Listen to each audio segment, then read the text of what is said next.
လေးပွဲဆက်အလဲထိုးနေနိုင်ထားတဲ့မန်နယ်ကက်ကဖန်အတွက်အိမ်မက်ဆိုလား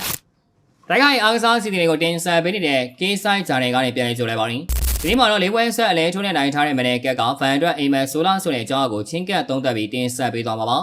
UFC Flyweight တန်းမှာတော်လေးကိုအလဲပြောင်းနေဖြစ်ပေါ်နေခဲ့ပါရင် DJ K လော UFC ရဲ့ပလင်ကို Brazil Fighter လန်ဆာနာပန်တို့ကြားကပဲလွှမ်းမိုးထားနိုင်ခဲ့တာပါဒါပေမဲ့ပန်တို့ကြားရဲ့နေ့ရှည်ဆုံးမနေမှုကိုချင်း Fighter ဂျိုရှော့ဗန်ကဖြုတ်ချသွားနိုင်ခဲ့ပါရင်ဗန်ကပထမအချိန်မှာပဲပန်တို့ကြားကိုတိုင်ပွဲရဲနဲ့အနိုင်ယူသွားနိုင်ခဲ့တာပါပန်တို့ကြားရဲ့ကန်ချက်ကိုဗန်ကဖမ်းလိုက်ပြီးတော့ကင်ပေါ်ပစ်ခဲ့တာပါပန်တို့ကြားကြောက်လက်စစ်လွဲပြီးတော့အရှုံးပေးလိုက်တာပါအဲနောက်မှာတော့ဗန်ရဲ့ကပတ်ကိုဂျပန် Fighter လေး Test တို့တိုင်ယာကစင်ခေါ်ထိုးသက်ခဲ့တာပါဗန်ကတိုင်ယာကိုလည်းလဲထိုးပြီးတော့ချန်ပီယံကပတ်ကိုအောင်မြင်မြင်ပဲကာဝယ်ထားခဲ့ပါရင်ခုချိန်မှာတော့ Flyweight တန်းထိတန်း Fighter တွေကဗန်ကိုပဲအမဲဖြတ်နေကြကြတာပါဒါကြောင့်မလို့ဗန်ကိုမကြာခဏဆိုလို့စင်ခေါ်နေကြပါရင်ဒီထဲမှာပေါ်တူဂီနွယ်ပွား Fighter မန်နေကလည်းပါဝင်ပါရင်မန်နေကဗန်ကိုမကြာခဏလူသိရှင်များစင်ခေါ်ထားသူပါမန်နေကBrandon Rebel Horiguchi တို့လိုထိတန်း Fighter တွေကိုလဲထိုးပြီးနောက်ဆုံးလေးပွဲဆက်အလဲထိုးနိုင်ွယ်ရရှိထားပါရင်ပညာပိုင်းသိမရှိပေမဲ့မန်နေကတီးကြပါဝါရှိပါရင်ဗန်လောက်ပိုင်းစုံပိုင်းမကောင်းပေမဲ့လည်းပါဝါပိုင်းမှာဗန်ထက်အများကြီးတာပါရင်ဗန်ကထိချက်များများနဲ့ကစားနိုင်ပေမဲ့မန်နေကရဲ့ပါဝါပြင်းတဲ့ဒီတလုံးကဗန်ကိုမှောက်သွားစေနေတာပါ